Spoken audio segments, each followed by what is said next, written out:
বেঙ্গলের খবরে কারণ আই লিগে 5 স্টার পারফরমেন্স ইস্ট বেঙ্গলের মিনার্ভা এফসি কে 5-0 গোলে উড়িয়ে দিয়েছে মশাল বাহিনী। হ্যাট্রিক করে লাল হলুদের জয়ের নায়ক ওয়েটসন। বড় ব্যবধানে জয়ের ফলে মোহনবাগানকে সরিয়ে গোল পার্থক্যে আপাতত লিগ শীর্ষে লাল হলুদ।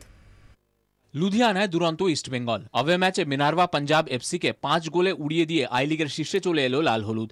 চিরপ্রতিদ্বন্দ্বী মোহনবাগানের সঙ্গে 1 পয়েন্ট থাকলেও গোল পার্থক্যে সঞ্জয় সেনের দলকে টেক্কা দিল লাল হলুদ। এই নিয়ে টানা 4 ম্যাচে জিতল মর্গান ব্রিগেড, যার মধ্যে 3টেই আবে। বেঙ্গালুরুর মতো হাই প্রোফাইল দলকে ঘরের মাঠে হারিয়ে আবে ম্যাচ খেলতে নেমেছিল লাল হলুদ।